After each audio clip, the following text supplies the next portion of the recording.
Young generations occupy a unique position in relation to the threats and impacts of climate change, which will severely affect future generations. Young people are a priority for the GEF Small Grants Program at UNDP, one of the vulnerable groups in the context of its environment and development work. They bring in unique and innovative ideas and ambitious solutions to combat climate change globally while making radical transformations possible.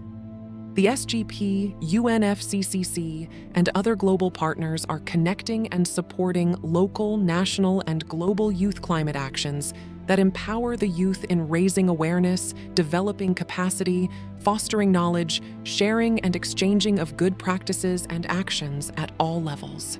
Aspiring farmers from the Seychelles Institute of Agriculture and Horticulture collaborated with the Grand Anse Farmers Association to increase farm resilience against water deficit during the dry season. This built their knowledge and capacity about water conservation techniques and the use of solar power for efficient use of energy on the field. The youth are actually the future of everything. When we think of sustainable development, when we think of the SDG, the youth of today are the leaders of tomorrow, and they are the one that needs to make those decisions with regards to how we deal with the resources that we have. And one of the most important resources that we have in the country is our water resources. And with regards to agriculture, because we are dealing with youth and agriculture and youth and sustainable development in agriculture field, so you need water for everything. Sa training in nous pour nous apprendre différentes façons d'irrigation, différentes méthodes qui nous ont servi, qui pour plus cheap, plus reliable, pour nous servir Seychelles. Maintenant, il y a que la ferme qui est facile. Longtemps nous là, nous. Pour les pompiers. For now, we have a problem with water. We had a pump that we used to use, but it was one that used fuel. But now with a solar powered one, which costs us less and save more energy, it will benefit us more, and we'll have more water to water our plant, which can provide us with more income in the future. Agriculture is the #1 factor that provides us with food. So it's very important to have people that provides us with food to put on our table every day. And also, I think technology and agriculture, there will be a good relation, because in the future things will keep evolving and all that. So it will be better with technology, which will reduce the cost of agriculture. I'm a student from the University of Seychelles who got the opportunity to do my independent research project with the UNDP Small Grant Project. My project is about smallholders' determinant of climate-smart agriculture technologies and adoption in Seychelles, where I was able to get the opportunity to work with the Department of Agriculture by formulating my survey questionnaire for the farmers. In the long term, I would like to further my studies in agriculture, in how to build resilient farming in Seychelles, and also to fight against climate change.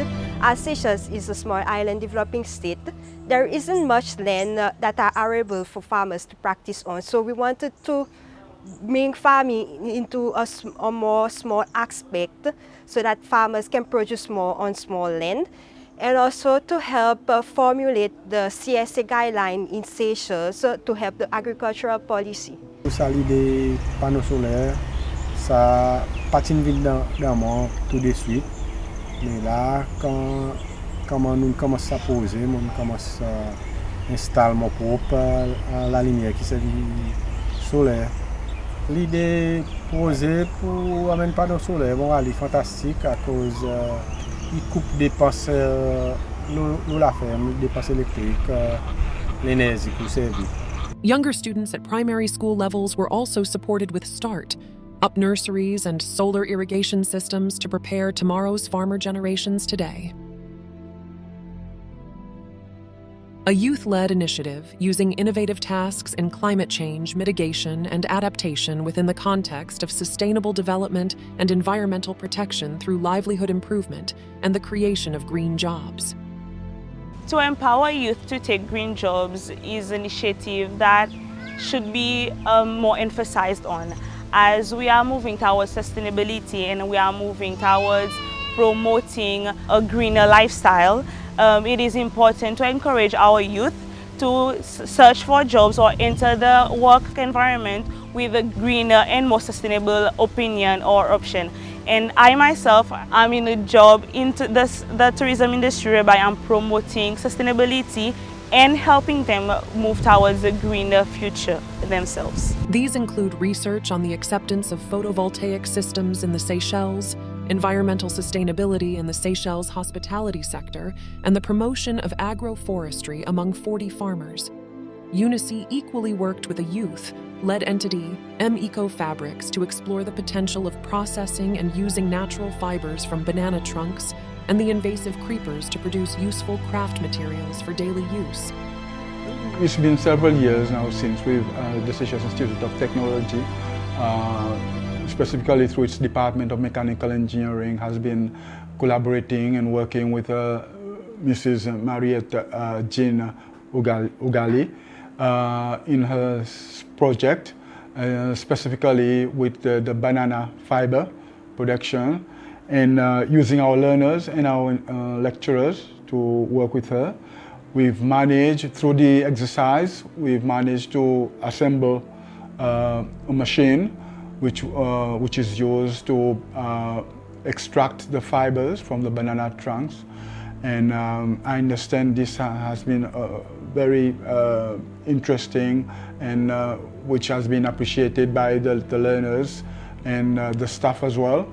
And we are, through the project, we are looking forward to see what is it would come out of the exercise. And these are the kind of activities we would want to continue and collaborate with young entrepreneurs, so that we can motivate our learners with the hope that they themselves can come up with their new approaches, new initiatives, and which could benefit them in their livelihood in the future. Lá no Piaco Antigo ban podri que non trabalho lá através a pose UNDP Small Grants Program, so non avec ça ban fiber processing so tu à côté site le côté banane non fait ça qui on appelle technique carbone.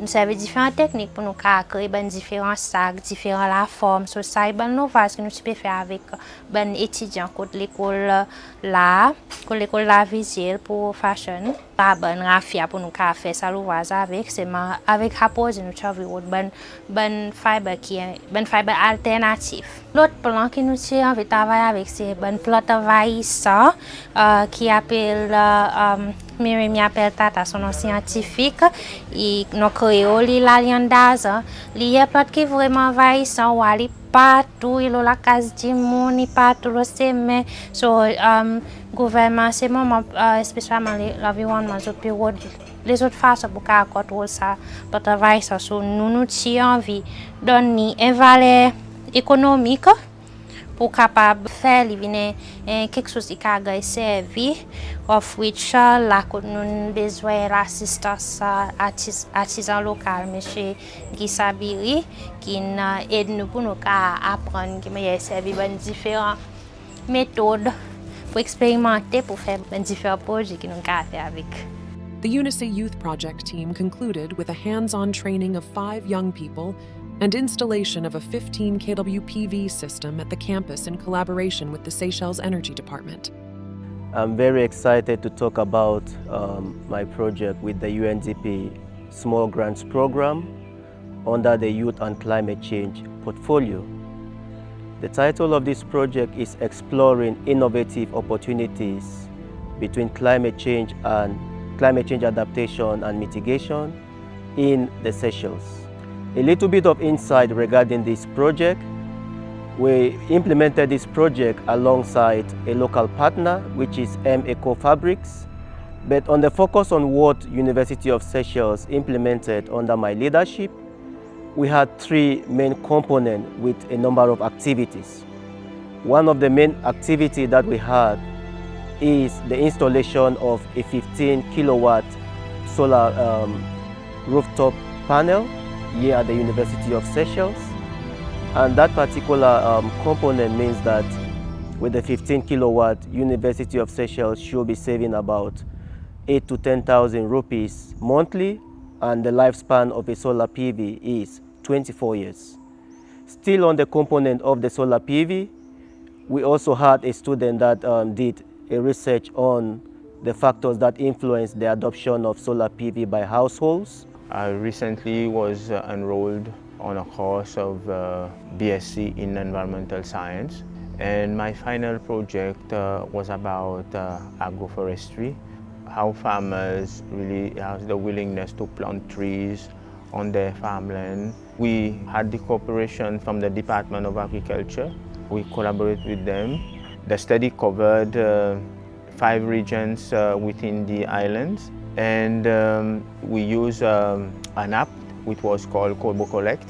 You can use it electronically and can be used offline as well. It is a very good tool.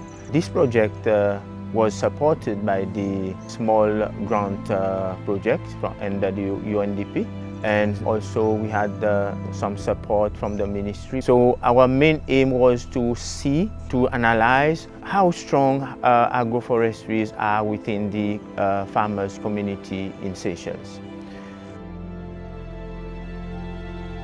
Global Shapers thrived to build environmental leadership in young people, aged 11 to 20, through an interactive engagement program equipping the next generation of environmentally conscious young leaders with the skills, knowledge, confidence, and networks to positively tackle local climate action-related causes in their communities.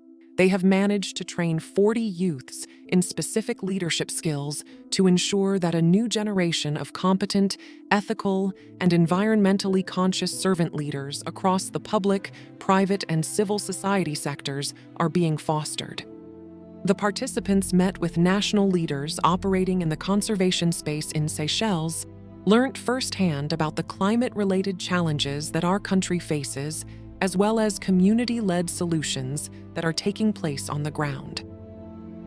The Guy Morel Institute, the academic institution, tied together the individual projects as a portfolio to increase awareness and capacity among the youth, while also promoting a greener platform in reducing their own carbon footprint at the campus. TGMI has changed a dozen air conditioning unit to inverter systems, using efficient lightings in all its classes, as well as stopped the use of over 5,000 plastic water bottles yearly, bringing on board reusable glass bottles. This contributed to an initial 15% of savings on their energy bills, with expected increased savings in the future, allowing the institution to walk the talk in leading by example and giving a different experience to young people with a taste of theory being put into practice. The objectives of the conference were to promote youth engagement in Seychelles' nationally determined contributions, NDCs, and empowering them to become climate change advocates while inspiring their leadership in climate actions within their community or work environment.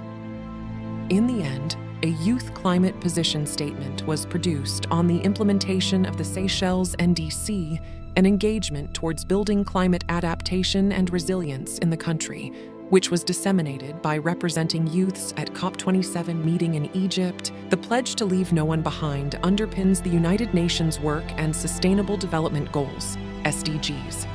This includes our youth who not only directly experience the outcome of the SDGs, but will also be the key driver for their successful implementation in the future. As the climate keeps changing, I encourage the youth and Seychelles people to be more serious about the environment and to use all opportunities to learn for a better future. We are very grateful as the University of Seychelles to the UNDP Small Grants Program under the Youth and Climate Change portfolio for awarding us this project, and we look forward working with them again. Thank you.